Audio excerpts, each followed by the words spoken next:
né? Pode passar, por favor. Mas e a partir daí a gente então começa a discutir essa temática dentro do Brasil. E o histórico dela, na verdade, ela nasce com um entendimento de que a Plastivida, por conta de uma representação setorial, deve se envolver na temática.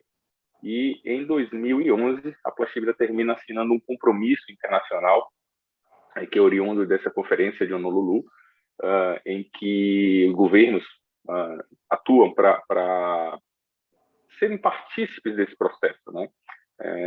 Como vamos dizer assim, os surfistas estão fazendo e outros grupos ou de atores da sociedade também fazem no sentido de contribuir para a preservação ambiental e dos oceanos, a gente também fez globalmente com a assinatura deste documento, em que as associações de classes e empresas globais terminam se aliando aos governos, aos movimentos internacionais para contribuir com o processo. Na hora que a Plastivida se torna signatário desse compromisso voluntário, que a gente pode ver nesse slide, talvez esteja um pouco pequeno para vocês, em 2011, que é uma declaração conjunta da indústria de plásticos, e a Plastivida naquele momento se tornava uma das 54 entidades signatárias. A gente se olha dentro da Plastivida, a Silvia, a Cláudia, que estão presentes, o Rafael também, que embora naquele momento não participasse da entidade, veio a integrar a equipe na sequência, e a gente fala, bom, e agora, o que nós vamos fazer? E aí a gente tem um insight ali interno para que a gente termina se aproximando muito do IAUSP, né? Especificamente com o Turra, e a gente assina um convênio, é um convênio Plastivida e IAUSP, que culmina, vamos dizer assim, entre as diversas ações que vamos falar rapidamente aqui, nesse cenário de pellet zero, né? Então a gente termina colocando dentro desse convênio 5 pilares principais, vamos dizer assim, né? O primeiro deles era conhecer e avaliar as características desse tema aqui no Brasil, né? Por que a gente está inserido nesse processo, né? Então todo esse conhecimento que o Durra bem ponderou se torna importantíssimo para que a gente atue, né? Para que a gente proponha atividades, para que a gente proponha ações que, enfim, terminem levando ao cumprimento daquela declaração conjunta assinada no ano anterior. Dimensionar, como segundo pilar, dimensionar a relevância do Brasil para o cenário global. A gente precisa lembrar que são, naturalmente, diversos países e aí apenas 3 oceanos, digamos assim, né? E a gente precisa entender que cada país tem a sua relação com um determinado oceano e termina, vamos dizer assim, lembrando aquela aula de geografia, o rio corre para o mar. Então, como cada um desses países se relaciona, e naturalmente, com os oceanos, e naturalmente a gente precisava olhar com carinho o cenário brasileiro em relação à temática. Um terceiro pilar foi identificar e quantificar a origem dos resíduos nos mares, nas praias brasileiras, o Turra falou rapidamente sobre isso, né? Então, a gente precisava fazer esse mapeamento, né? Com esse mapeamento, a gente tem um quarto pilar, que é estabelecer séries temporais de dados sobre esses resíduos na nossa costa brasileira. E, naturalmente, o principal pilar, que hoje talvez seja o que a gente tem maior dedicação dentro desse processo, que é o desenvolvimento de ações de educação ambiental, para que a gente, com todo esse conhecimento técnico, científico, a gente pudesse conversar com esses atores diversos da sociedade, para que a gente, enfim, mostrasse que, olha, não adianta a gente ser radical e simplista, digamos assim, olhar para o plástico e falar vamos banir o plástico, né? A gente precisa olhar para o problema, entender de onde ele veio, como é que ele se consolida ali, qual é o nosso papel, seja como cidadão, seja como cadeia produtiva, para evitar que aquilo acontecesse. Então, acho que esse foi o grande cenário, e a partir daí a gente começa a caminhar. Vou falar rapidamente aqui sobre esses 5 pilares, rapidamente, ao longo dessa série temporal, mas, sem dúvida, a gente, então, faz diagnóstico e monitoramento de resíduos em 13 praias no litoral de São Paulo. A gente termina realizando um levantamento bibliográfico de pesquisas relacionadas ao tema aqui no Brasil e também no mundo, para entender esse contexto, né? Em 2013, a gente estende o diagnóstico de praia para mais 3 praias no litoral da Bahia, e na sequência mais 3 praias no litoral de Alagoas, e tentando assim estabelecer uma relação entre diferentes momentos ou locais em que a gente tem a presença dos mares, e a gente também estabelece parcerias, porque, por exemplo, o pessoal da Universidade de Caxias do Sul também fez um tipo de monitoramento ali na região, e a gente consegue, então, num primeiro momento, estabelecer uma percepção interessante, né? Olhando a praia, olhando o mar ali, a depender da região, como é que aqueles atores, a sociedade se relaciona com ele. Então, a gente observou que a presença dos plásticos nos mares no Nordeste brasileiro está muito mais ligado à atividade turística, por exemplo. Quando a gente fez o trabalho aqui em São Paulo, tem um quê muito mais forte de, eu não vou dizer talvez industrialização, mas a atividade pesqueira tem uma parcela muito relevante dentro da presença dos plásticos nos mares, por exemplo, com rede de pesca. E quando a gente vai para o Sul, analisando os dados da pesquisa da Universidade de Caxias do Sul, a gente observou, por exemplo, que o plástico representava apenas 14% do material coletado nas praias que foram monitoradas. E se destacava muito o vidro, né? E aí a gente começa a observar a forma com que a sociedade se relaciona com aquele, vamos dizer assim, bem público, né? Que é a praia, aquela, podemos dizer, uma praça, né? Pública de encontros e assim por diante. A gente continua, então, fazendo em 2013 o diagnóstico das praias aqui no litoral do estado de São Paulo. Em 2014, a gente começa a colocar o pé nesse trabalho científico no problema da perda do pellet. Como o Turra falou, a gente identificou, as pesquisas identificaram a presença do pellet, principalmente aqui no litoral de São Paulo, ali na região de Santos. E aí a gente adapta o Manual de Orientações Pellet Zero do OCS, como eu falei, do Operation Clean Sweep, que é um programa lançado nos Estados Unidos, e a gente faz essa adaptação à realidade brasileira, dando o primeiro passo no que a gente está mostrando aqui agora e vai mostrar na sequência. A gente continua fazendo os monitoramentos. Em 2015, a gente bota o primeiro pé nas ações de educação ambiental. A gente faz esse estudo da poluição da Baía de Guanabara, no estado do Rio de Janeiro. O Turra bem colocou aqui as questões dos fármacos, por exemplo, e é uma revista tutorial uma revista científica termina mostrando o resultado do monitoramento da poluição dessa baía, da Baía de Guanabara, e faz associação com o iceberg. A gente sabe que mais de 90% do iceberg está submerso, e a gente sabe que o plástico está lá em cima, ele termina boiando, representando menos de 10% da parte visível do iceberg. Então, a gente começa a envolver essa temática e trazer outras discussões para dentro do problema da poluição marinha. A gente cria na Plastiveira o Comitê Lixo nos Mares, em conjunto com o IOUSP, em que a gente envolve, nesse momento, os associados. Então, lembrando que lá atrás a gente se torna signatário, essa temática é disseminada dentro da equipe da Plastivida, passa pelo conselho da própria Plastivida para o entendimento dessas lideranças empresariais ali representadas, como o Laís colocou aqui em relação à Adplast, e aí sim a gente consegue, com os nossos associados, o envolvimento no Comitê do Lixo nos Mares, para poder, então, estabelecer um movimento mais robusto e envolver a cadeia produtiva do plástico no país. Pode passar mais.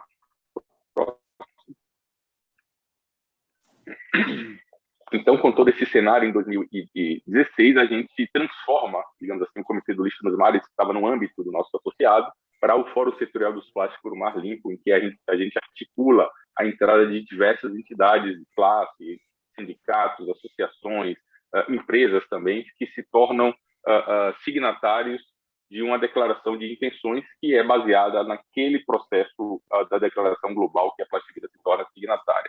A gente lança um site onde as informações estão coletadas e disponíveis, e lança o projeto de educação ambiental Entenda o Lixo, né?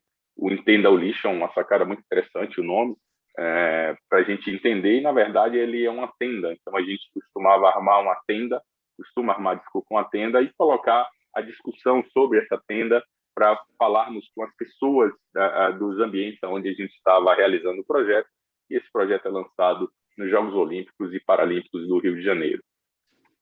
Em 2017, a gente continua as nossas atividades de educação, ampliamos para uma instalação interativa chamada Marca Queremos, em que a gente começa a interagir com aquele público e não somente ter um momento de passantes, digamos assim, dentro da tenda, em que a gente estabelece o diálogo. E participamos do primeiro seminário nacional sobre combate do lixo no mar em novembro de 2017. Aqui um parêntese interessante, porque entre 16 e 17 a gente estabelece essa relação forte com o governo federal, por meio do Ministério do Meio Ambiente e sua gerência costeira, e uma frase que me deixou muito feliz e gratificado, vindo do governo, independente de questões políticas, não estamos falando absolutamente disso aqui, foi ouvir da gerência costeira, da diretoria dela, nesses momentos de que, poxa, que bom que a indústria do plástico brasileira está extremamente estabelecida, desenvolvida nessa temática tão importante para a preservação dos oceanos. Em 2018, a gente dá continuidade a todo esse trabalho, participando de eventos internacionais, e, enfim, a gente lança o manual Perda Zero de pellet.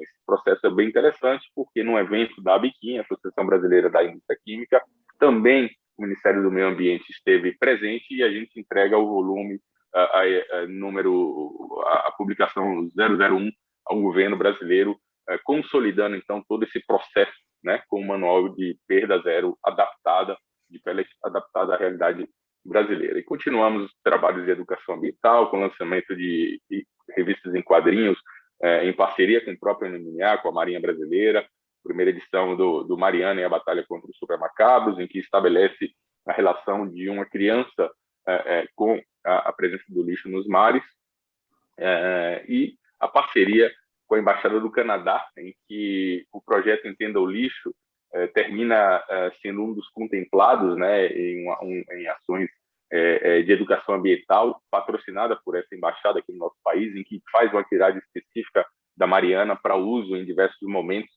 de projetos de educação ambiental. Participamos do lançamento do Programa Nacional Lixão Zero, também com o Ministério do Meio Ambiente, o Plano Nacional de Combate ao Lixo no Mar também, enfim, diversas ações. E em 2020 a gente lança o Programa Pellet Zero no Brasil. Esse lançamento, como sabemos, era para ser presencial, essas reuniões. Infelizmente ainda vivemos esse cenário trágico, e hoje talvez até com mais intensidade do que no ano anterior, em que a gente termina lançando também a implementação para diferentes do Pellet Zero para diferentes elos da cadeia produtiva. A gente inicia, então, com as petroquímicas, na indústria propriamente, onde está sendo fabricado o pellet, mas a gente também discute, né, dentro dessa indústria, o estabelecimento desse manual de implementação para transformação e para transportadoras, para apoiadores logísticos, para distribuição, em um cenário um pouco diferente, naturalmente, pela operação da empresa em relação à indústria de petroquímica e também de transformação. E no final a gente lança a plataforma online Pellet Zero, que vocês estão vendo aí, é o Pellet Zero, pellet com 2 L's, por marlimpo.org.br, em que todos os manuais, todos os materiais estão ali presentes para que vocês tomem conhecimento. Pode passar o próximo, por favor. Então, essa é a temática da internalização disso no Brasil. E aí vem um trabalho muito importante para a gente, que foi o compromisso voluntário da indústria de economia circular do plástico, um compromisso pela circularidade do plástico, né, na economia circular, lançado pela ABIQUIM, pelo Coplast, que é a Comissão de Plásticos da ABIQUIM, onde estão as petroquímicas, e lançado em dezembro de 2018, e um desses pilares é exatamente que 100% das empresas produtoras de resinas plásticas associadas à ABIQUIM devem adotar até 2020 as melhores práticas do manual Pellet Zero do Fórum Setorial dos Plásticos do Mar Limpo. Então, a gente termina recebendo muita robustez nesse processo, né? Porque as empresas que vocês são parceiros termina se tornando signatária. Hoje, apenas uma empresa, na verdade, não conseguiu cumprir a meta, mas já estamos em diálogos com ela desde 2020. Falta apenas essa empresa ser certificada para que a gente cumpra essa parte, ainda que não tenha sido exatamente até o dia 31 de dezembro de 2020, mas com certeza agora nesse primeiro trimestre a gente deve estabelecer o atingimento, por assim dizer, de 100% dessas empresas. Pode passar. Alguns os signatários, na verdade, né? A gente pode observar, inclusive, a Dirplast aqui como integrante desse processo, ativas também, então, falando aqui do nosso setor, Braskem, Dow, enfim, atores fora da nossa cadeia produtiva, né? Como Instituto de Engenharia e associações e sindicatos. Próximo. Um ponto importante, o Brasil tem duas licenciadoras, uma delas é a Plastivida, a outra é a Biplast, e o importante é saber que, a despeito da onde as empresas se tornem signatárias do acesso aqui no Brasil, a Plastivida e a Biplast estão bem alinhadas, e isso ocorre dentro desse parâmetro, dessas regras que a gente vai mostrar, que eu vou passar a palavra já ao Turra, para que ele mostre como funciona aqui no nosso país. Tá? Então, a gente está muito bem alinhado, né? E esse trabalho ocorre dentro do Fórum Setorial dos Plásticos Mar Limpo, que está a cargo de administração, por assim dizer, de atuação, de liderança da Plastivida. Pode passar. Bom, e aí eu devolvo a palavra ao Turra para que ele fale um pouco sobre esse processo aqui no Brasil e que traz algumas inovações discutidas com os próprios fundadores da OTS lá fora. E a gente está sempre buscando desenvolver naturalmente, tenho participado de alguns eventos, mostrando como aqui no Brasil o processo é implementado, e a gente tem recebido muitos inputs positivos e vendo que nos próximos anos, seguramente, boa parte das ideias que a gente colocou para funcionar aqui no Brasil deve entrar e ser contempladas no processo globalmente. Obrigado, Turra, por favor. Valeu, obrigado, Miguel. Turra, um minutinho. Turra, só um detalhezinho aí. Nós estamos gravando aqui a apresentação e nós gostaríamos que o pessoal abrisse a câmera para a gente ver a carinha, né? Numa manhã cinzenta paulistana, é legal ver a carinha das pessoas, né? Tanta gente com câmera fechada aí. Vamos conhecer o povo, né? Então vamos, a Márcia, descompartilha aí para a gente ver as telas nas câmeras, né? Aí já a gente volta a coisa. Olha que beleza, pronto, vamos. Cláudia, aproveita e tira uma foto de todo mundo aí, Cláudia. Saudade. O João está com saudade de todo mundo, né? Esse isolamento está levando ele à loucura. Ainda mais nublado. Mas é bom mesmo a gente se ver. Vou tirar a primeira, tá? Tá. Eu vou dividir por lotes, porque tem muita gente. 42 participantes, tá ótimo. Bom, ótimo. Muito bom. Tá, eu não consigo. Diga. Só aproveitando, enquanto tira a foto, eu queria um detalhe que eu achei... Passou assim, mas eu sei que é importante e eu queria falar com o Miguel, né? Miguel, acho que tocou num tema aí, num assunto que para mim é fundamental. É fundamental no sentido que eu acho que atrapalha quando não é bem encaminhado. Ele colocou assim, poxa, a gente conseguiu superar os radicalismos. Eu acho que o radicalismo, essa coisa de quem defende a ecologia é de esquerda, quem não defende é de direita, tem atrapalhado muito. No âmbito do Brasil, mundial, eu não tenho esse diagnóstico, né? Então, eu achei muito legal, viu, Miguel, você tocar nisso aí, para a gente ter isso em mente, né? Nós somos uma sociedade muito dividida, né? E onde que se rotula, se você é a favor da vacina, você é de direita, se você não é de esquerda, enfim, essa dualidade que não nos está levando absolutamente a nada. Nós estamos, né, vai paralisando, né? Vai chegar um momento que a gente vai criar juízo, mas eu achei legal você chamar atenção para isso, né? Obrigado aí pelo... E sem dúvida, porque observe que todo o contexto desse movimento do convênio Plastivida e a USP está profundamente relacionado com isso, que é o conhecimento científico, né? Mas você está certo, porque a gente até chegou num cenário, de novo, aqui não está aqui para falar de política, de posicionamentos ideológicos, nada disso, mas a gente viu até, né, em diversos momentos nessa pandemia, a própria ciência sendo colocada em discussão, não estou dizendo nem a prova, em discussão, né? grupos achando que estavam certos, estavam errados, de novo, não vamos discutir sobre isso, mas a cultura da fake news, ela está tão arraigada, está tão forte, e globalmente eu observo que sim, ocorre, e talvez de forma até mais intensa, dependendo do país, mas aqui também de uma forma muito intensa, né? Mas ela ocorre de uma forma tão forte que é difícil, né, falar. Acho que essa fala aqui, essa questão da presença dos surfistas olhando o seu escritório, pode parecer uma brincadeira, mas para a gente que está envolvido nessa temática é muito sério, né? Porque eu quero olhar a minha casa limpa, mas para eu querer a minha casa limpa, eu tenho que querer a minha rua limpa. Se eu olho a minha rua, eu tenho que pensar no bairro, se eu olho o bairro na cidade, e essa evolução de percepção é que é importante para a gente deixar essa cultura de discussões superficiais de lado, né? Então, um dos grandes pontos era que, poxa, mas o que a gente está... Eu lembro de algumas discussões no âmbito em que a gente, naquele começo ali que a gente começava a discutir a temática, Miguel, por que a Plastivida vai estudar a presença, o lixo nos mares, se a gente sabe que o plástico boia é ele que vai aparecer? Porque exatamente a gente precisa trazer para dentro desse debate conhecimento técnico-científico para poder propor soluções, né? Então, por isso que eu falei rapidamente que o primeiro convencimento foi interno, até a mim mesmo, né? Eu costumo dizer que foi a Silvia que conheceu o Turra,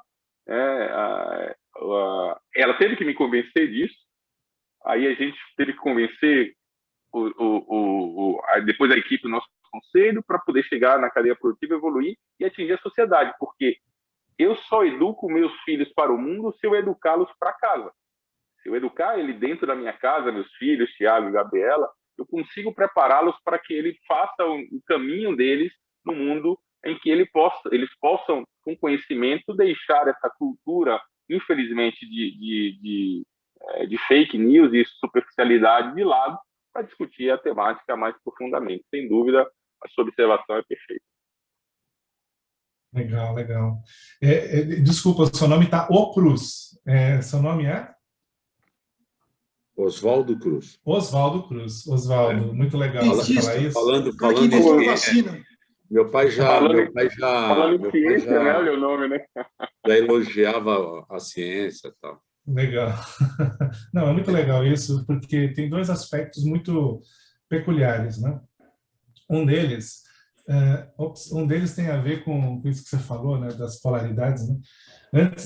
Foi mais ou menos em 2015, 14, 15, quando estava rolando já as discussões sobre o impeachment da Dilma, né? Eu fui assistir uma peça lá no MASP, do Dario Fo, né, que é o Triste Fim de um Pobre Anarquista. E daí, no meio da peça, né, o Dan Stubar, ele interagia com a plateia e pedia para as pessoas falarem coisas. Daí ele pegava o que a pessoa falava e improvisava, né? Só que tinha um gato ali, né? Eu acho que ele tinha combinado com alguém.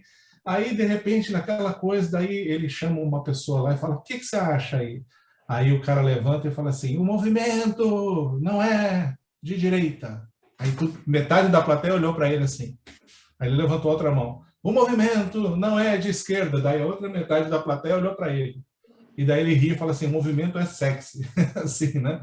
Ou seja, na verdade a gente tem que romper essa coisa, porque a gente está falando de coisas tão importantes: vacina, lixo no mar, vida, né? Um monte de coisas que não cabem nessa pequenice, assim, dessas coisinhas e dessas intenções de só confundir as coisas, né? E aí que vem o seguinte, né? Como essa é uma inovação, eu vou fazer agora o momento Polishop, né? Mas assim, tem uma inovação que é muito legal, que é exatamente essa live que está acontecendo. E nem outro lugar do mundo você tem o setor se mobilizando dessa forma para transbordar a temática do Pellet Zero para a cadeia dessa forma. Então aqui, né, a Adplast, né, pelo Laércio e pelo João, eles estão fazendo um papel que é incrível, né? De trazer vocês para esse movimento sem qualquer tipo de agenda oculta ou explícita, sei lá, né? É uma coisa assim, a gente tem que encarar essa coisa, né, João? Eu acho que esse é um ponto importante, e isso eu posso dizer, isso eu não vejo nenhum outro lugar do mundo, né? Então, é uma inovação brasileira, essa corresponsabilização, né? Isso Isso é relevante porque realmente é o que a gente observa quando o OCS foi lançado no mundo, e aí, Oswaldo, trazendo essa discussão aqui de superficialidade, muitas empresas, especialmente nos Estados Unidos, começaram a se tornar signatárias, mas não praticavam o processo, né? E isso terminou levando a ambientalistas a criticarem, questionarem o compromisso da indústria em contribuir para a solução do problema. Pô, legal, vocês assinam que um negócio de vocês e assinam e o resultado, né? E depois de tantas discussões em relação a isso, é que o OCS resolve criar um processo que é o OCS Blue, em que a diferença talvez seja se submeter, no nosso caso brasileiro, a uma auditoria externa, para que esses resultados sejam consolidados e divulgados à sociedade, por meio da imprensa, por exemplo, das próprias publicações das empresas. Então, depois de lançado um projeto tão interessante como esse, ainda assim ele é criticado, e aí, um parênteses que acho que faz todo sentido do Turra, e todo esse envolvimento com a Adflash, em que, beleza, se nós vamos caminhar nisso, nós vamos ser responsáveis e vamos fazer acontecer. Porque senão a gente tira a credibilidade do nosso próprio processo. E aí a gente precisou ouvir, enquanto indústria lá fora, naturalmente, nos Estados Unidos, a gente precisou ouvir essas críticas que podem ter ou não alguma superficialidade ou alguma razão para que a gente mudasse o processo e a gente se tornasse mais rígido para que a gente não fosse mais visto de uma forma, vamos dizer, insossa, de se tornar signatário de um processo e não implementá-lo, não implantá-lo e não implementá-lo, né? Então, sem dúvida. Como as leis do Brasil, que elas existem e muitas vezes não são cumpridas. Mas só para... eu acho, para mim é interessante, porque nós não devemos também ser ingênuos que as opiniões existem, os antagonismos também existem, não vamos ser ingênuos. Agora, a gente tem que encontrar rapidamente, não sei qual tempo, mas que a gente tem que aceitar as opiniões, mas agir. Tem pontos que nós temos que agir. A poluição é um fato. Eu posso ser de direita, você ser de esquerda, mas em algum momento nós temos que sentar e falar, puxa vida, aquela garrafa no oceano é ruim, o pellet boiando vai fazer um peixe com... Entende? Esse bom senso ele tem que ser colocado, né? E é por aí. Mas achei legal tocar isso. Por isso que a educação ela tem que ser dentro, né, como eu fiz a conversa aqui com meus filhos, né? Minha filha Gabriela está assistindo. A gente tem que educar a indústria e não pode deixar a indústria cometer esse deslize como estava acontecendo com o próprio que eles fizeram lá fora. E aí sim a gente consegue sair para a sociedade com conhecimento de causa, com responsabilidade, mostrando ações e atitudes que revertam positivamente para a gente. Perfeito. Obrigado a vocês. Turra, vamos voltar Deixa agora. Comigo. Não, bacana, muito bom, assim. Vamos seguir, então. Márcia, você compartilha, por favor, a tela? Obrigado. Então, uma inovação brasileira, né? O Pellet Zero OCS aqui, a gente trouxe, então, isso que o Miguel falou, essa preocupação toda, passo próximo, de fazer um processo que fosse blindado, que fosse um processo documentado, um processo diferente, né? Processo mais aprimorado, né? E aí, né, e como que a gente fez isso? A gente fez isso fazendo um processo de construção com o setor, né? Então, tinha lá um comitê, né, a gente fazia reuniões durante muito tempo, a gente foi amadurecendo isso, né, e entendendo qual que era o passo, né, qual que era o ponto. E aí a importância do programa e da adesão das empresas ao processo, porque sem essa adesão não tem como caminhar. A gente pode dizer que o programa Pellet Zero no Brasil é Pellet Zero mesmo, né? Assim, a ideia é chegar nisso.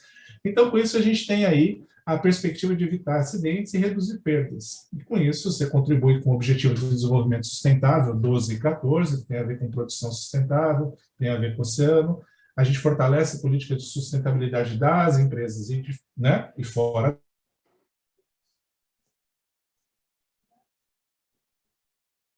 delas. A gente parte do greenwash, como o Miguel colocou, como vinha sendo colocado nos Estados Unidos, não é, né? A gente se antecipa a eventuais legislações por adesão voluntária, né? E esse é um ponto importante, porque daí o setor não é pego de surpresa por uma ação, uma lei municipal, estadual, ou sei lá o quê, né? E aí se contribui com o Plano Nacional de Combate ao Lixo no Mar, com o Plano de Monitoramento e Avaliação do Estado de São Paulo, que foi aprovado agora em janeiro, com os movimentos internacionais da Assembleia Ambiental das Nações Unidas e com a Convenção da Basileia, uma vez que o lixo ele anda para lá e para cá pelas correntes. Então, temos aí uma grande contribuição. Próximo. Bom, e aí o que acontece? Esse processo é um processo baseado em vários princípios. Ele é um processo de melhora contínua, ele é sólido, sistematizado, escalonado, você vai fazendo ele aos pouquinhos, documentado, e por ser documentado, ele tem toda a possibilidade de ser transparente. Isso dá a ele um caráter inovador. Isso não é o que acontece fora do Brasil. Não há um processo documentado como esse. Havia só uma carta de intenção, um certificado e pronto. A coisa muitas vezes não acontecia. Aqui não é assim. Aqui a coisa tem que acontecer. Mas não é um problema isso, né? Vocês vão ver que é muito simples. E aí, então, a gente tem credibilidade, confiabilidade, compliance, né? Está associada à política de compliance de muitas corporações, né? E aí, a gente tem o quê? Para conduzir esse caminho, tem uma possibilidade de acompanhamento para empresas que tenham, por exemplo, um corpo técnico reduzido em relação a essa temática, né? As licenciadoras podem dar um apoio, né? Um acompanhamento, validando as etapas do processo, né? E com isso, né, você tem aí a possibilidade de, com um pequeno investimento, e aí não é Polishop mesmo, né? Aqui a ideia é muito clara, né? O combate ao pellet zero é uma coisa muito compreensiva, muito simples, ela tem um custo-benefício muito interessante, né? E que vai levar uma visibilidade, uma credibilidade para as ações do setor, fortalecendo aí, especialmente, isso é muito importante, porque não adianta a gente fazer um pellet zero numa indústria e isso não está sendo feito junto com os colaboradores, porque são eles que vão estar olhando o dia a dia. É a mesma coisa que querer fazer conservação de áreas marinhas sem envolver os pescadores, né? Não dá. Então, a gente tem que envolver as pessoas. E esse é um ponto muito importante, sensível e humano. Próximo. E aí, o que acontece? É muito simples. Eu vou passar 2 ou 3 figuras aqui, muito rapidamente, para vocês entenderem a estrutura geral do processo. Isso tudo está muito detalhado nos manuais que a gente tem lá no site, né? Pellet Zero, e a gente lá tem, vocês podem baixar, olhar com muito detalhe, e daí podem tirar dúvidas e tal. O que a gente tem? A gente tem um processo que é feito por empresa ou por unidade. Dependendo de como for, se não for uma empresa com várias unidades, ela pode implementar numa unidade. Mas a empresa só vai receber o certificado se todas as unidades tiverem. Então, enquanto uma unidade está indo, aquela unidade ganha o certificado. Na medida em que várias unidades ou todas as unidades conseguirem, a empresa ganha o certificado. Então, é necessário um ponto focal em cada unidade. Se tiver várias unidades, um ponto focal que centralize isso, né, entre todas as unidades. Cada unidade tem que ter um termo de adesão, né? Todo o processo ele é pautado pela confidencialidade, os dados da empresa não vão ser abertos. Eventualmente, dados que sejam compartilhados vão ser consolidados e descaracterizados para poder ser comunicados, no caso do Blue, né? E existe uma diferença aqui, como o Miguel colocou, entre o OCS e o OCS Blue, que é pautado pelo compartilhamento de dados e pela auditoria. E aí existe um processo de melhora contínua, que é pautado pelo acompanhamento e renovação a um ciclo de mais ou menos a cada 2 anos, para que esse processo seja sempre aprimorado e a perda zero seja zero mesmo. Próximo. Nesse sentido, a gente tem aqui os manuais, eles estão lá no site para vocês poderem olhar, o manual do programa com sugestões de melhorias e o manual de implementação para transporte e para a indústria, onde tem o passo a passo da implementação. Próximo. E aí nós temos aqui, né, dentro da plataforma, desse site, né, esse site do programa Pellet Zero, o compartilhamento de boas práticas, dados do programa, a divulgação das empresas que vão aderir, né, e com isso a gente imagina que ao longo do tempo a gente vai chegar num número bastante grande de empresas representando aí a visão proativa do setor em relação a isso. Bom, como implementar? Aqui a gente tem uma coisa muito simples, eu vou tentar resumir essa figura para vocês. A gente tem uma caixa verde grande e uma caixa azul grande. A verde é o Pellet Zero, o azul é o Pellet Zero Blue. Tá? Então nós temos o Pellet Zero Blue sendo uma qualificação do OCS, do Pellet Zero. E como que começa? Você tem uma empresa interessada que vai contratar a licenciadora, que é a Plastivida ou a Biplast. Aí o primeiro ponto que eu falei lá que é incremental, assume-se um compromisso. Pá! Né? Esse compromisso é uma carta de intenção, um compromisso né? E esse compromisso equivale a todo o Pellet Zero que existe fora do Brasil, né? O Pellet Zero para aí, basicamente. Aqui no Brasil a gente fez diferente. A gente falou assim, o compromisso é o primeiro passo de alguns passos. E estão colocados embaixo aqui, que podem, então, ser realizados com base no capital humano da empresa, né, com as pessoas que trabalham na empresa, ou pode ter um apoio externo, caso a empresa precise, né, por meio de uma consultoria. Mas o passo é o seguinte, é um diagnóstico, é um plano de trabalho e é um relatório. Basicamente é isso. O diagnóstico vai ser produzido, avaliado pela licenciadora e a empresa ganha 2 estrelas. Aí ela faz um plano de trabalho, é avaliado pela licenciadora 3 estrelas e depois o relatório, mostrando o que a empresa fez, ganha 4 estrelas. E o Pellet Zero para aí. Na verdade, ele não para aí porque daí tem um processo de renovação.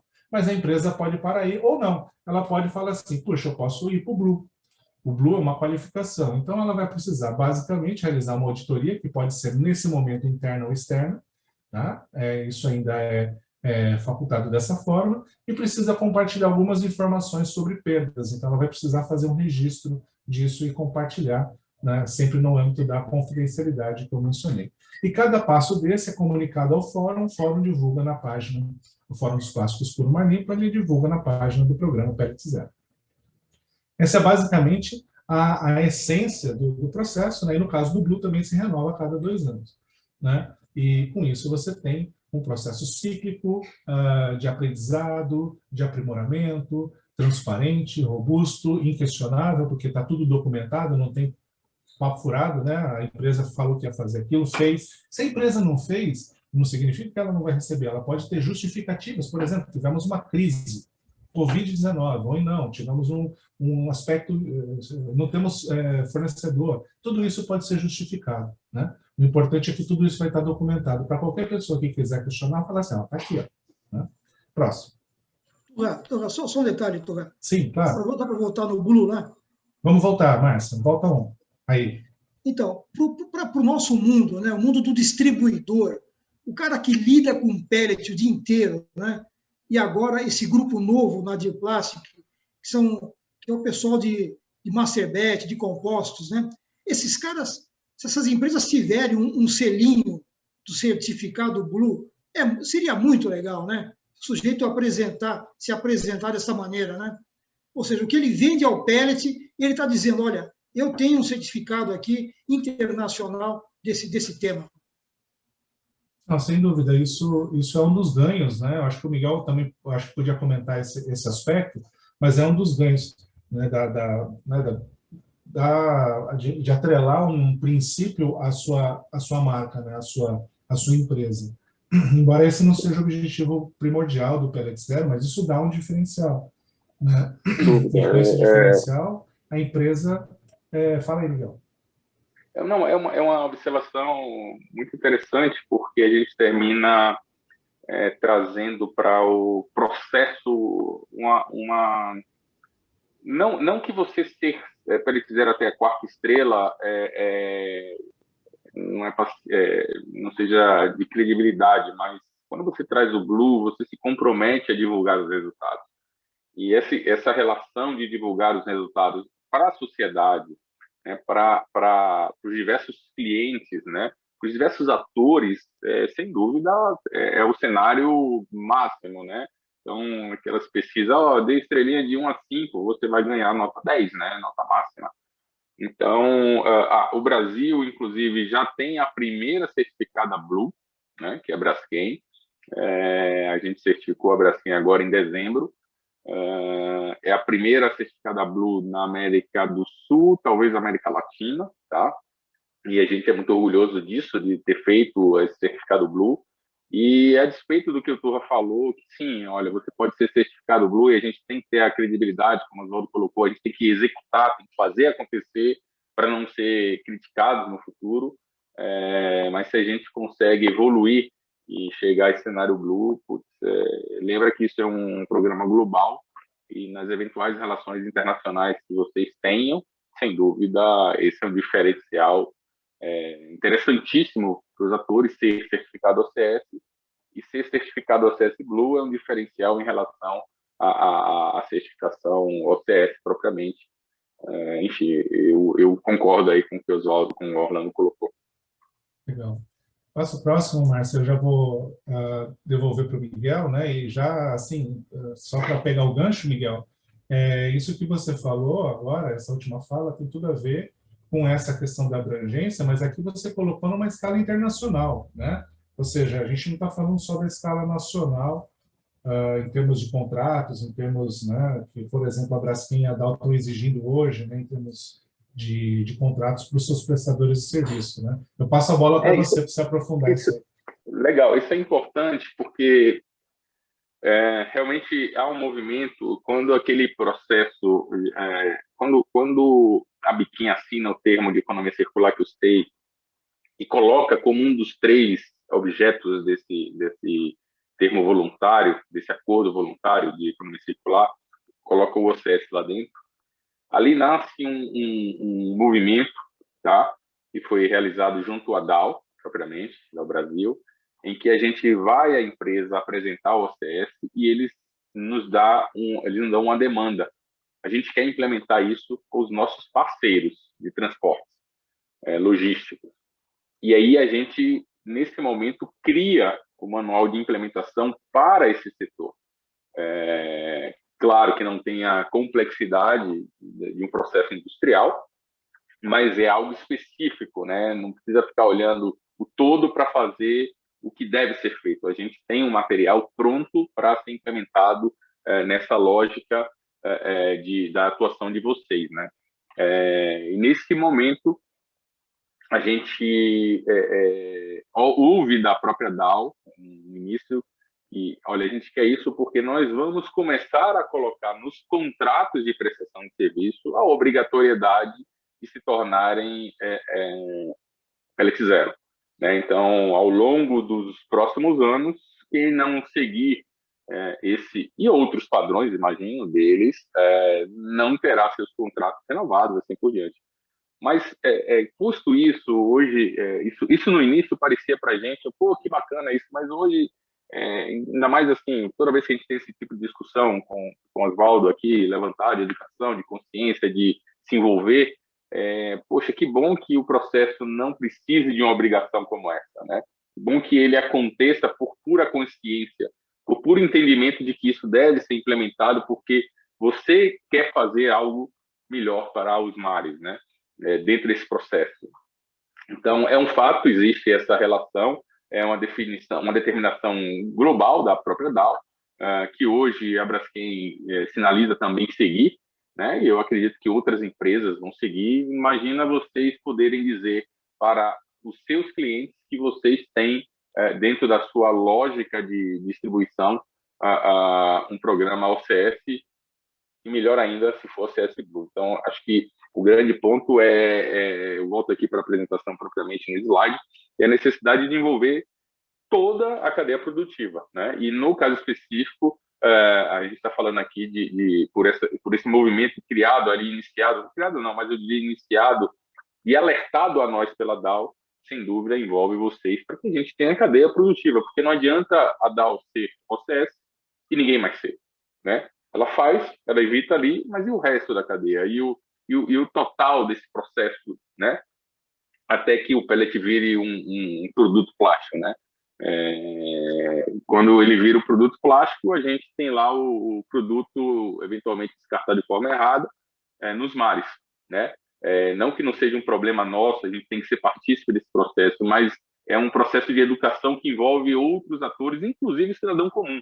Mas dentro da nossa cadeia, vamos nos colocar a cadeia produtiva como uma cidade, né? E vamos nos colocar, enquanto colaboradores dessa empresa, como um cidadão comum. É nosso papel estar dentro desse processo, né? Pode passar. Mais um.